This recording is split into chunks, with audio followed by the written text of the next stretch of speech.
Hello, greetings. This is Gilles Monsieur. So I come and say hello, wish you a good weekend for all that is. There's so much that is going on. We coming to realize that everything that we've ever looked for is already deep within ourselves. We need to clear up, to make space within ourselves, to go draw on the water of life, to find this holy grail, to clear up our chakras, our roots, so we can become a clear channel. This is really the essence of what is going on. We are being groomed. Prepared for this ascension process. I'm going to pull a few cards of the Casanova Tarot to see what may be reflected from the spirit world. Well, the situation is nothing short of love, the Holy Grail. It is deep within ourselves. We want to find this love. Every love that you can feel outside is just an opening that you feel within. Everything starts from within. It is all within, and this love has to be from within, to cultivate that love for yourself and the love of your Creator, and that through that the connection will naturally come through. So it is the Holy Grail. It is the Ace of Cups. Around that is the completion card. It is the Four of Wands. It is, after the effort, the recomfort. It's about joy. It's about relationship. It's about new energies, new opportunities. What we see before us is the same card as we had in the French reading. It is the stars. It is the dream that is becoming a reality. It's about allowing ourselves to move into our dream. So we'll be much more happy. We'll have more happiness once we can see the fulfillment of our dream. For there will be new dreams that will come. But for now, we wanna move forward with that. In our subconscious, the past is the Seven of Swords. The Seven of Swords is the fears and doubts. There is like this waiting period, but it's over. Right now, the situation we are in is the Queen of Pentacles. She's the abundance. She's talking about abundance. She's talking about, we pass through the desert, but now there is so much that is growing, and there is this abundance around us. And so it is either manifested or about to manifest. What's coming in the near future is the Four of Cups. The Four of Cups, it's about finding new ways to understanding our emotion. It's not being overwhelmed by our emotion. It's about being centered, but there's a deep emotion. We want to utilize our emotional body to create this ascension. What our strengths in the situation, what represents us, is the Six of Cups. It is about joy. It is about finding new friends, or old friends that are coming back, about relationship, about romance, about soulmates. There is this great unification, and it comes from within, this inner alignment that will attract the right person for us. What comes to us from the outside world is the Three of Coins. The Three of Coins is work. It is like a festivity in the carnival in Venice, so there's a lot of fun, but it's about working. So the work comes to us from the outside world, so we can fit into the puzzle of our life. What we have in our inner emotion, our hopes and fear, is the Knight of Wands. The Knave of Wands. The Knave of Wands, and here it is about understanding, realizing that what we used to be afraid of, we're no longer afraid. We've transmuted all kinds. So it's about dancing in the flame, pulling the tiger of fear by the tail, not being afraid of those old fear, and so moving forward. And the outcome is the Wheel of Fortune. It is the wheel, it is the miracle, the magic. Say what you expect from life, and life will provide. Just be sure, be ready for what you have been asking for it will be coming into your life. Well, I hope this resonated with you. Behind me is a painting about the ascension possibility, the Godhead, that as we elevate ourselves, our lower self dissolve into the nothingness, that the ego was never there, it was just a temporary construct. It dissolved into becoming this higher self. And this is a painting that's in process. It's going to become a Mona Lisa. It's going to have a crown as well.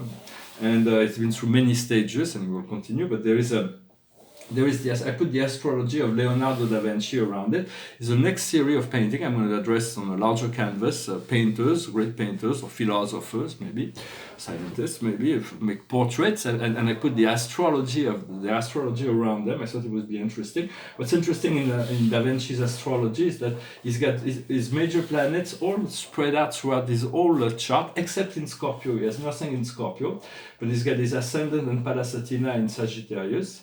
His upper chart has got Ceres and Neptune on the crest between Libra and Virgo, and then Saturn in Libra.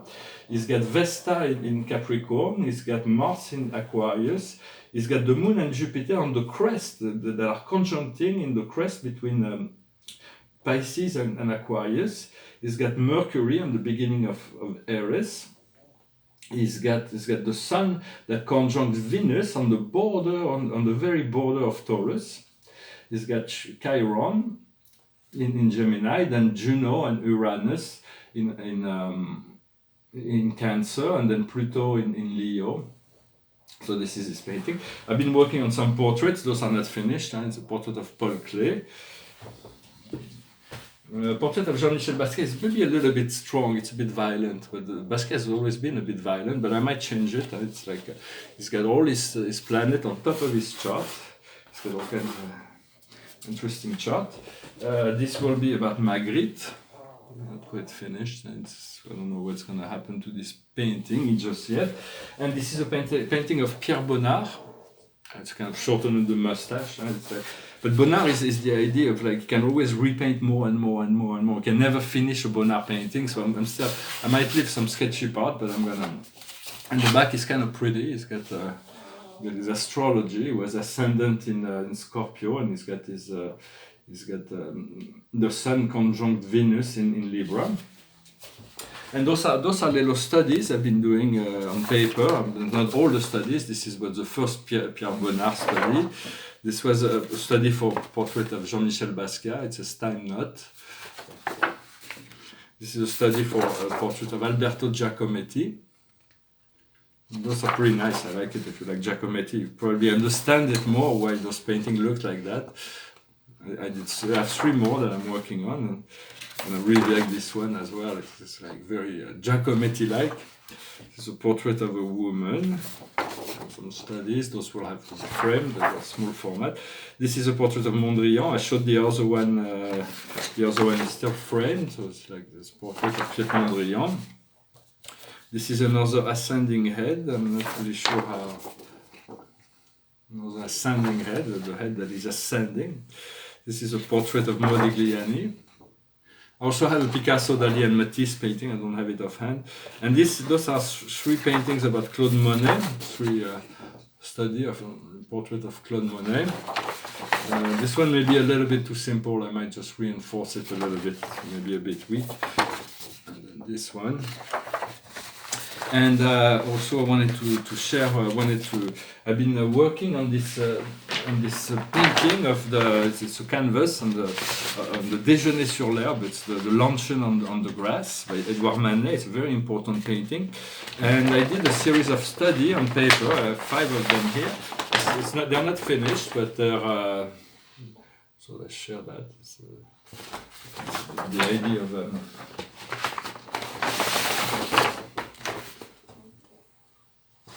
I'm going to maybe change the face of the woman. So sometimes it's like I don't want to go too far. If they're finished, it's like I have to go slowly, but I do want them to be complete. And then the 3 other ones, there is 2 men and 2 women, 2 naked women and 2 dressed men in the actual painting of Manet. But here it's like 3 naked women and 1 man. And not quite finished also. I added the sun too. The sun has come into the painting. This is more abstract. It's another Déjeuner sur l'herbe. It's not quite finished. It's like 1 man and 2 women. This funny look. Those will be completed, of course. And the card of the star that escaped. She's still there. The stars, the dreams coming true. And this is not finished. Also, it's another Déjeuner sur l'herbe. Well, I'm going to finish with a song and for 4 more cards with the Archangel. It's a song that I put up at random. It's called A Horse with No Name. It goes like this. On the first part of the journey, I was looking at all of life. There were plants and birds and rocks and things. There was sand and hills and rings. The first thing I met was a fly with a buzz and the sky with no clouds. The heat was hot and the ground was dry, but the air was full of sound. I've been through the desert on a horse with no name. It feels good to be out of the rain. In the desert you can't remember your name, 'cause there ain't no one for to give you no pain. La la la la la la la la la la la la. La la la la la la la la la la la. After 2 days in the desert sun, my skin began to turn red. After 3 days in the desert fun, I was looking at the riverbed. And the story he told of a river that flowed made me sad to think he was dead. I've been through a desert on a horse with no name. It feels good to be out of the rain. In the desert you can't remember your name, 'cause there ain't no one for to give you no pain. La la la la la la la la la la la la. After 9 days I let the horse run free, 'cause the desert had turned to sea. There were plants and birds and rocks and things, there was sand and hills and rings. The ocean is a desert with a life underground and a perfect disguise all above. Under the cities lie a heart made of ground, but the human will give no love. I've been through a desert on a horse with no name. It feels good to be out of the rain. In the desert you can't remember your name, 'cause there ain't no one for to give you no pain. La la la la la la la la la la la la la la la la la la la. Well, thank you very much for liking, sharing, commenting, subscribing. I'm working on many other paintings right now that are quite, some of them simple, some of them complicated. I realized it took me about 30 years to develop my own themes, my own to get to those portraits with astrology and so on. But before I could even touch on the masters to do studies on those great paintings of history, now I find it enjoyable to do that.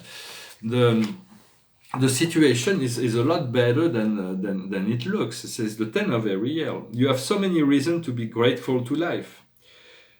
Financial success, success on the financial level. Retirement on the horizon. A family life that's rich and gratifying. Gratitude is very important. You have the gratitude for what you have, but also have the gratitude for what you've been asking for you will receive it. So be already in gratitude as much as possible. What we need to understand is the 9 of Michael. Unnecessary to worry. Focus on the happy issue towards which you aspire. Ask the Archangel to liberate you from regret, culpability, or worries. For sometimes we have remorse or regret, but it's better to have remorse, to try something that didn't work, than to have regrets, not to try anything, to see if because we'll never know what would have come out of it. What we need to do is the 5 of Michael. The present situation does not bring you joy. Don't take things too much at heart.